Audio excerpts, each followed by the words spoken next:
Hello, my darling souls. I am Kath Telford. Did you know you can rewrite your story? It's true. I've done it 100 times.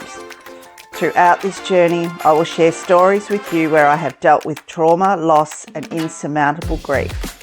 How I healed myself from mental, physical, and sexual abuse. My battle with an eating disorder, low self-esteem, and chronic depression. I will also share lots of happiness and joy.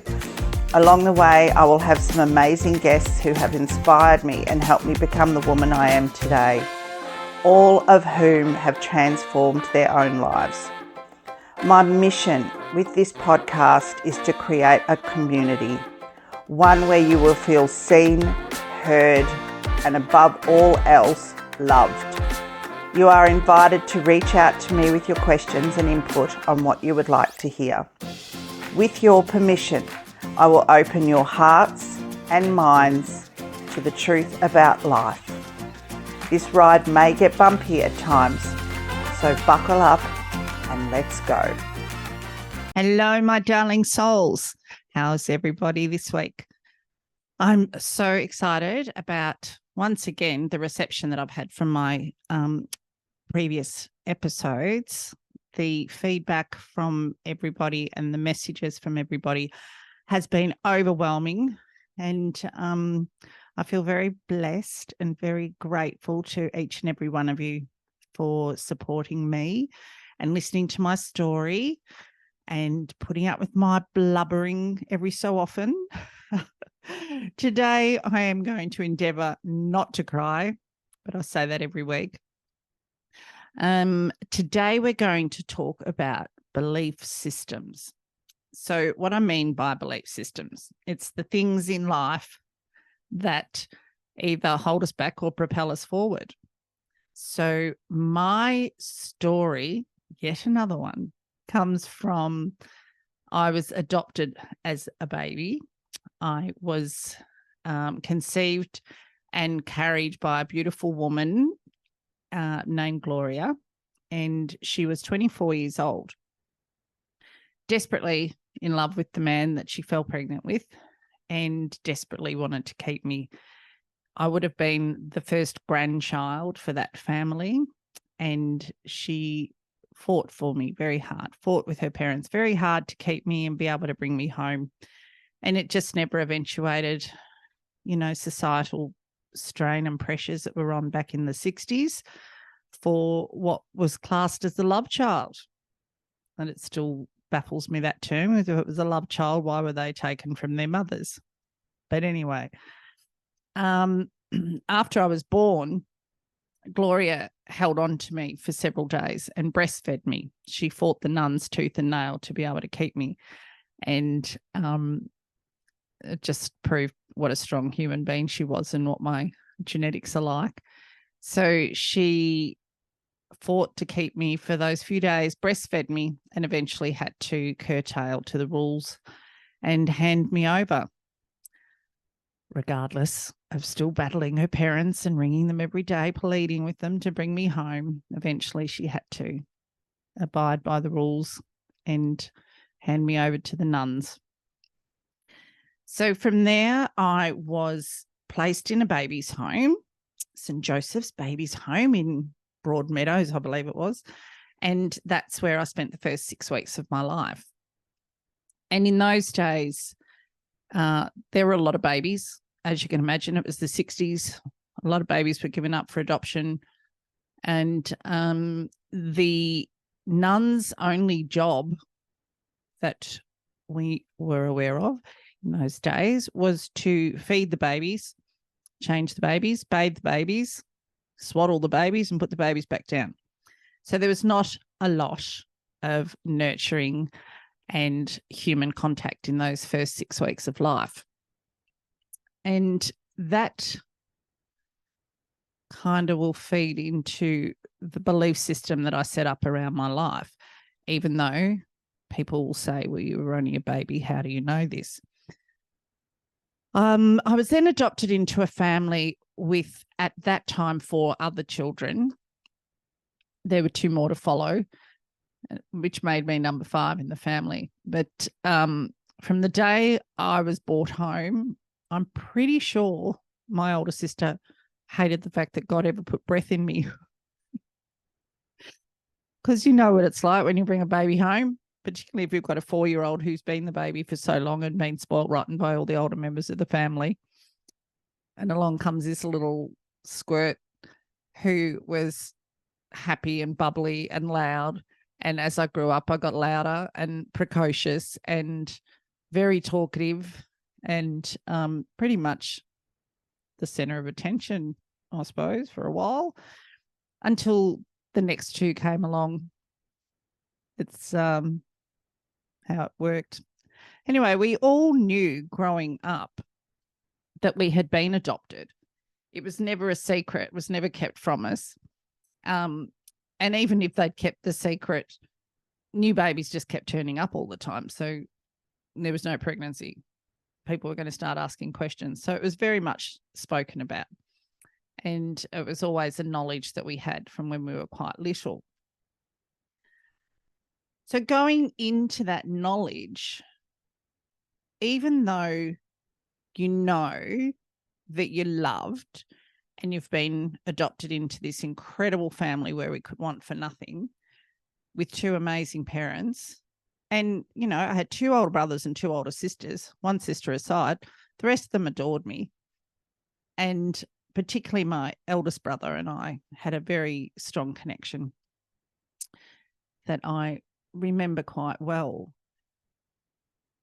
But what I discovered over the years with lots of therapy and lots of, you know, healing and all sorts of other things was that I had a deep sense of rejection and fear of abandonment.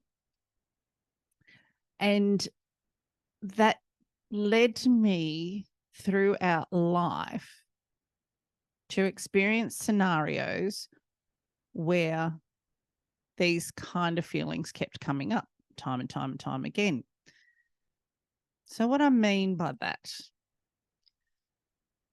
when you hold a belief system in your body, you tend to project that belief system out onto the world. And when you believe something, the world is going to mirror that back to you. I know that sounds really trippy and really woo-woo. But what we do as children is we make up our minds, our very little immature minds, based on an event or several events. We make up our mind on who we are from those events. So, for example, at 4 years of age, my eldest brother left home, ran away, as they call it in those days. He ran away from home. He was gone for 6 months. My mother was shattered, absolutely shattered. I didn't have a lot of memory around this incident. However, I went to therapy in my 30s to try and work out or tie back to something, an event in my life that may have caused my printers just decided to kick in, so excuse that noise. The event that occurred triggered a pattern in me, which I was completely unaware of. And the therapist used to tell me that these patterns in my life stemmed back to that memory. And I couldn't quite work that out. I was like, how the fuck does that work? But what they were saying was, for a little 4-year-old who was so enraptured with her older brother, to suddenly have him leave and to have a mother who became quite emotionally withdrawn due to her own trauma of her eldest son taking off. Little Kathy felt abandoned again. And although I say again, I don't look at my being given up at birth as an abandonment, because I knew in my heart, I just had a sense when I was really little that it was for the right reason and that my mother must have done it for love. And my mum and dad never told us anything otherwise. They were always incredibly supportive, explaining things to us about what, as much as they knew, of where we'd come from and how our mums probably couldn't have looked after us because of the times or whatever. But we were never made to feel that we were discarded or that we were not wanted. However, there comes a belief system, because when you tell a little child that you've been born to another woman and she had to give you up for adoption and now we're raising you and you're our child, it's very confusing, very, very confusing. So I'm probably rambling a bit and losing direction a bit. So I'll go back to the incident. So that was the earliest memory I had when I was working with the therapist on where these patterns in my life kind of stemmed from. Throughout my life, I felt that I had a hole in my gut. I couldn't really put it into words for a long, long time what was going on for me. But it seemed that nothing I did in my life filled this hole, this emptiness, this void that was inside of me. And I can remember sitting at a friend's wedding years and years later and having a chat to the girl sitting next to me. And I was telling her that I was adopted, and she piped up and said, "Oh my God, so was I." And I was telling her about this feeling. And for the first time, the words came to me, what the feeling was. And she said to me, "Oh my God, that is the first time anyone's ever explained the feeling that I have in my gut. It's just this emptiness." And no amount of food, love, alcohol, drugs, whatever else I did throughout my life, nothing seemed to fill this void. So my belief system worked out to be that being loved meant being left or abandoned. And I don't know if that makes sense. Fear of rejection, all these things.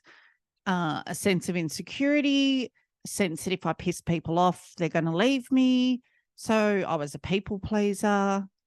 And that carried with me my entire life up until recent years. And it's still something that I work on now when I do my healing stuff. You know, I go for healings for myself. It's still something that I work on, this worthiness and this lovability and the fact that I am just as important as the next person.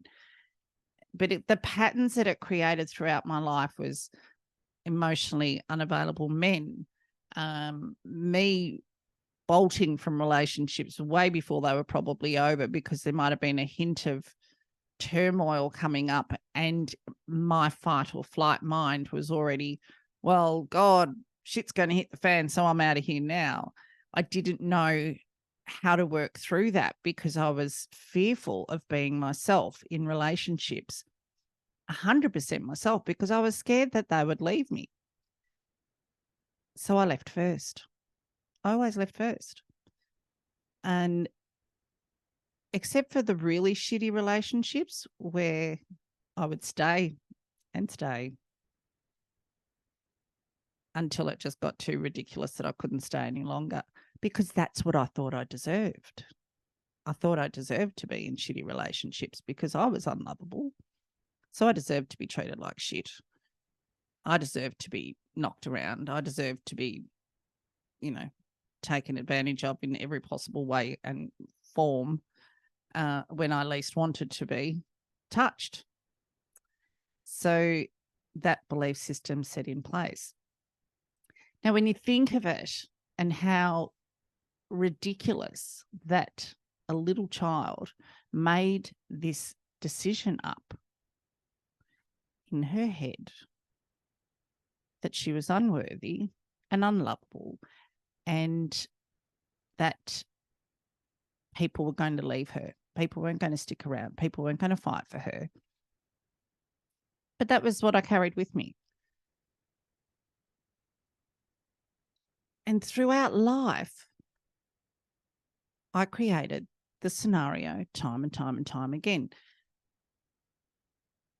And when I say created the scenario, it shows up differently. So you might be in a shitty job and everybody, but everybody loves you in this job. So you stay in the shitty job because you get along with everybody. But then there might be one person that doesn't like you, and it doesn't matter what everybody else thinks. You automatically feel, I automatically feel, I can't tell you what you felt, but I know what I felt. I would automatically feel, oh my God, that's one person out of 20 people. Clearly I'm wrong. Clearly I am bad. Clearly I'm unlovable if that one person can't love me. Everybody else loves me, but that doesn't matter. The other 20 people don't matter. Only that one person matters. So I learned over time, when these situations occurred, to go beneath the situation. So take the mask off, for want of a better term, and look at what was going on for me. So what was happening for me emotionally beneath the surface? What was the feeling that was a common thread through all these different scenarios? And there could be hundreds of different scenarios. It could be a relationship, like a romantic relationship. It could be a friendship. It could be, something happens within your family. It could be a work relationship. It could be anything. The scenario doesn't look the same, but the feeling beneath that is the same feeling when you strip it all back. You go beneath it and you go, okay, what is this that I'm feeling? Why am I feeling this? Where is this coming from? And you take it back to the first time you ever felt that feeling, or the first time you remember feeling that feeling. And you realize, as I did as an adult, how fucking stupid. How fucking stupid. Who would look at a 4-year-old or a baby and tell them that they were unlovable or unworthy? Nobody did. But I made up my mind that I was. And I carried that with me throughout my whole life. And it's another thing that it leads me to is talking about how we speak to ourselves. Now, we say some horrible shit to ourselves. Yeah, you're too fat. You're too skinny. You're too ugly. Your legs are too short. Your hair's too straight. Your nose is too big. All this self-talk that we give ourselves. If we take that out of ourselves and pretend that we're talking to another human being or to a child, you wouldn't say those things. And why wouldn't you say those things? Because nobody deserves to be spoken to like that. So why do we do it to ourselves? Why do we believe these horrible stories about ourselves when we're amazing, beautiful, loving human beings that may or may not have made some stupid choices in their life. But we all deserve love, and we all deserve respect, and we all deserve people to fight for us when we're not strong enough to fight for ourselves, or at least stand behind us, prop us up while we try and fight for ourselves. So that's the belief system. Not sure if I made it clear enough. But whatever story it is you've told yourself your entire life that you may or may not deserve, that you may or may not be worthy, that you may or may not be smart enough, it's bullshit. It's all bullshit.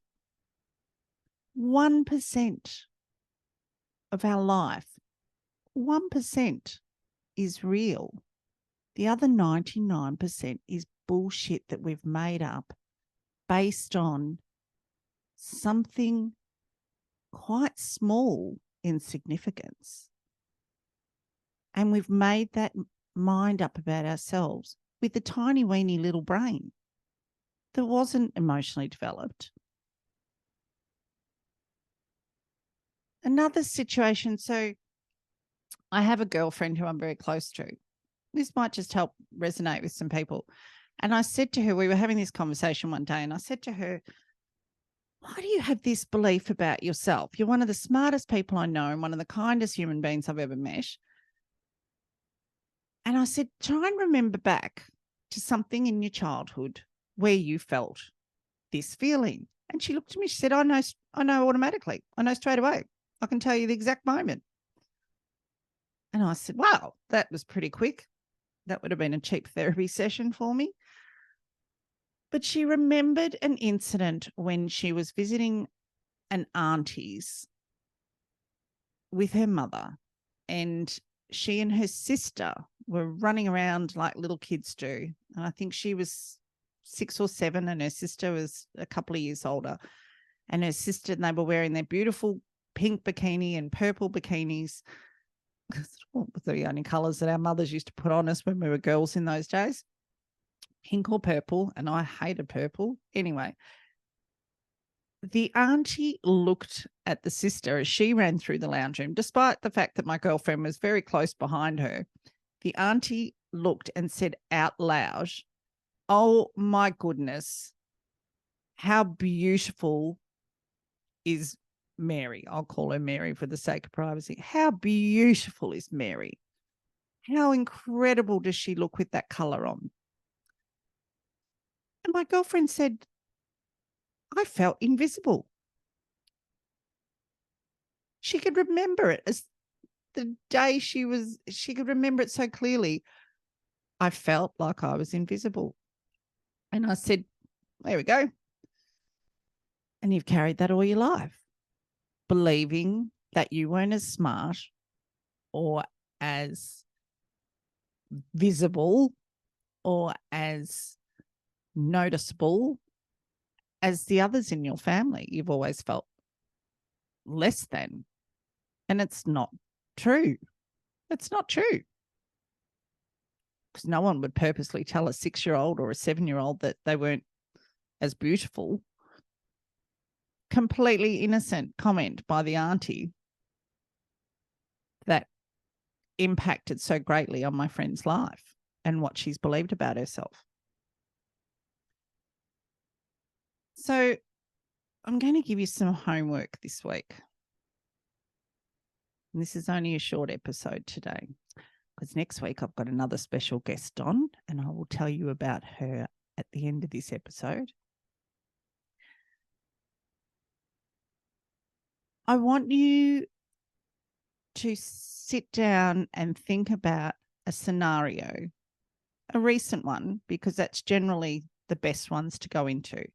Think about a scenario. I want you to get out a piece of paper and I want you to draw a line, like a timeline. And I want you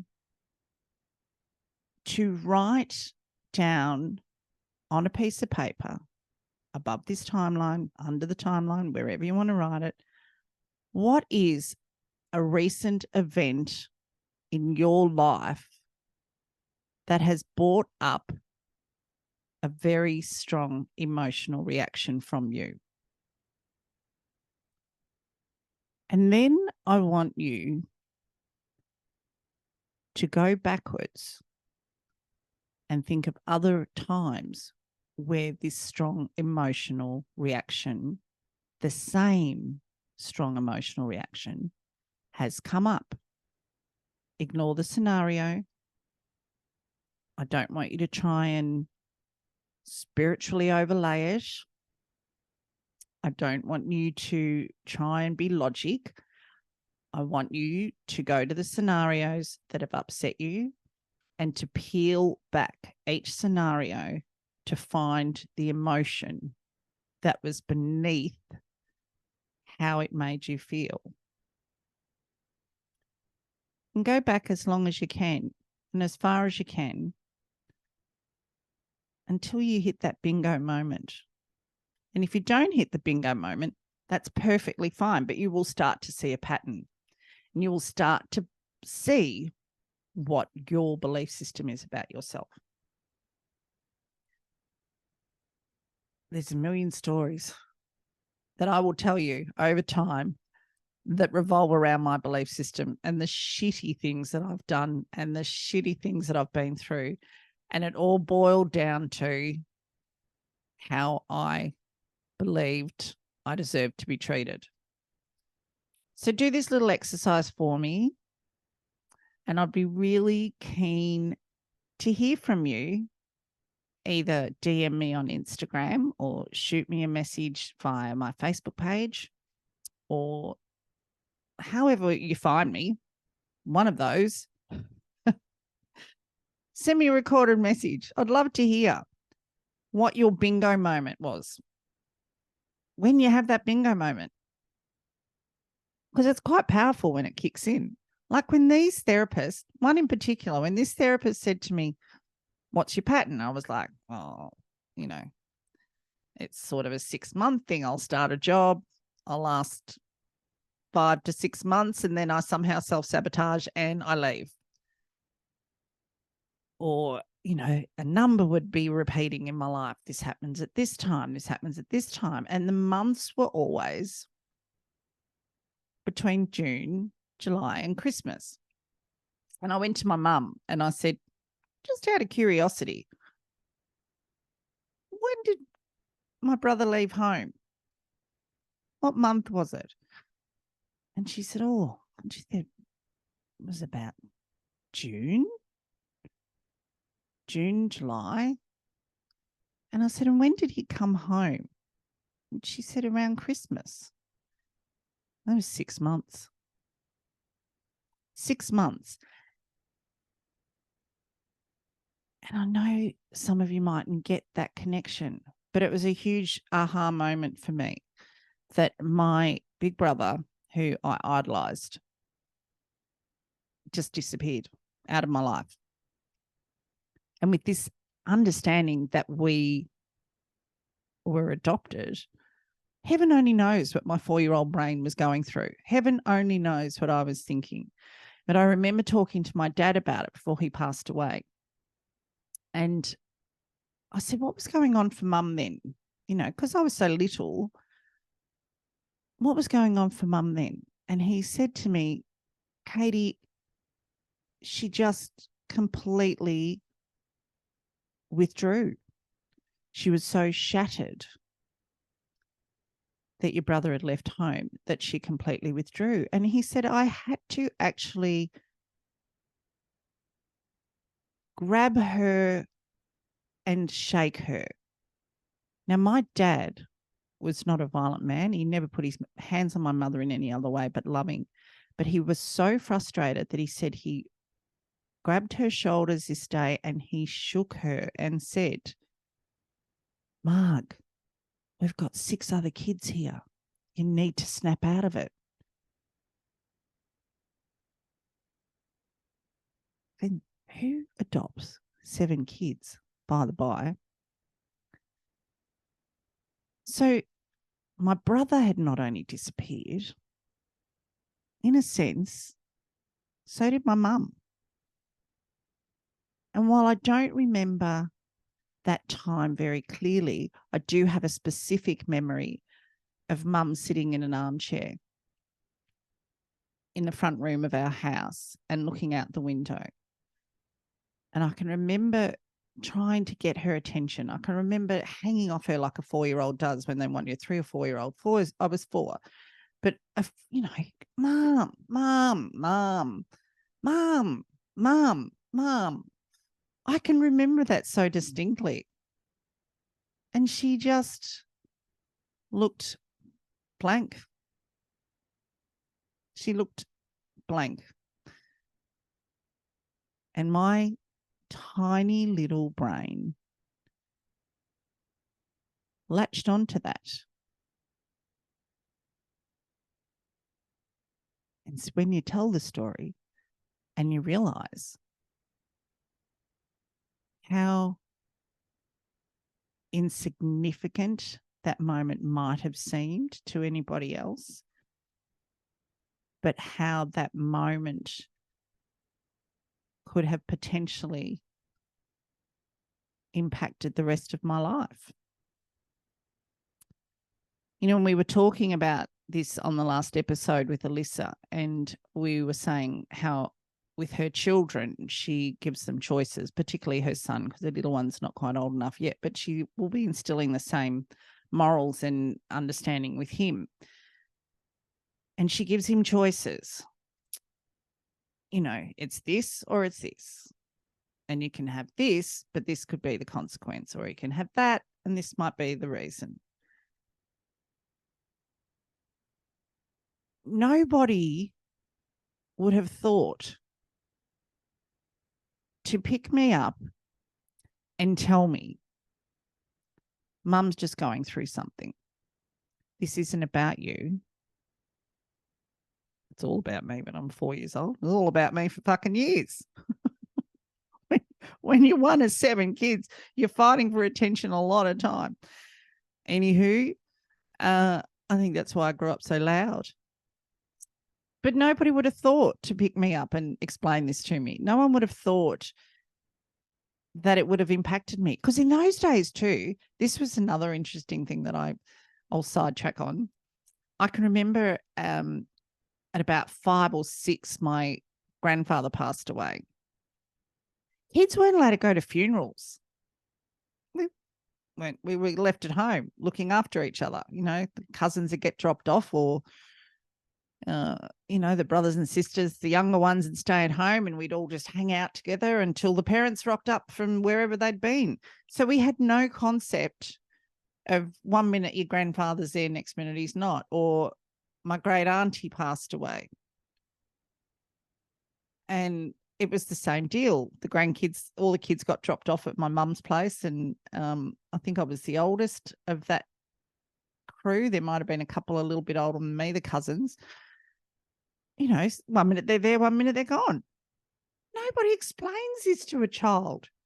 These days, kids are at the funerals, they're doing the readings, they're, partaking in putting things on the coffin. It is so, so important to explain things to kids, because the formative times of our life are between 1 and 7. And it could be something as silly as, to us, it seems silly, but it could be something as silly as a kid asking for an ice cream and you say, no, you don't deserve one. You've been naughty. All that kid hears is you don't deserve. Or if I'm naughty, I don't deserve things. So I'm going to grow up and be a people pleaser. Does this make sense? It makes perfect sense to me when I'm saying it. But it's the silly little things, the things that we as adults think are silly and insignificant, that create these stories in our children's minds. In my mind, I was so blessed. I had the most amazing parents on this planet. And when I found my biological mum, I had the most amazing biological mother as well. I couldn't have been more blessed if I tried. I had the same sibling rivalry that all families had. We were all treated the same. Like, my life was normal as normal is normal. You know, it was no different to anybody else's, except I'd been adopted. Whoop-de-fiddly-do. Whoop-de-fiddly-do. I had the most amazing life. I couldn't have asked for better parents. Honestly, I couldn't have asked for better parents. And my mum used to always say to me, when I'd say to her, oh my God, I'm so, ugly, or my nose is too big, or I'm too skinny, not these days, but back then, I got bullied because I was really, really stick thin, Bony Maroney and Mount Kosciuszko and Luba Lips and all these horrid names that I got called in primary school. And for years, these things stuck with me. And Mum used to say, but Catherine, you're so beautiful. Don't you understand how beautiful you are? And I'm like, Mum, you could tell me till I'm blue in the face. I don't believe it. And that's the kicker. When you don't believe in yourself or love yourself, nobody else is going to. It's up to you. It's up to you to rewrite that story. Change the script. You're not unworthy. You're not unlovable. You deserve everything in your life to be happy, to be peaceful. You deserve success. You deserve great love. So get rid of that. Stop that self-talk. Get that little person inside of you and give them a great big hug and tell them all the things that you wished you had known. Tell them all the stuff that you wish you'd known. Tell them how loved they are, how deserving they are, and how worthy they are. Because that's all you've wanted to hear all your life. Go and hug that little child now. Tell them you love them. And I'm going to leave you on that note. And I'm looking forward to the next episode with my amazing guest. And you'll hear all about her at the end of this episode. So once again, thank you everybody for joining me in this episode. I love you. I love you. I love you. And I'm so grateful for each and every single one of you. We'll talk again soon. Goodbye. Hey guys, next week I have the amazing Claudia Compton. She's a manifestation and mindset coach, and she's incredibly passionate about guiding others to connect deeper within themselves and to raise their vibration. Her goal is to help you align with yourself and your desires in all areas of your life. She specializes in mindset reprogramming, hypnotherapy, business coaching, and she's also a psychic medium, and she's freaking awesome. So join me next week for episode 5 and the interview with the gorgeous Claudia Compton.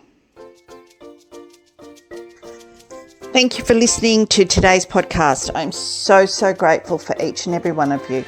To get in touch with me regarding any of my episodes, you will find me on Instagram, Facebook and TikTok. Looking forward to sharing more of these with you. I love you. Bye.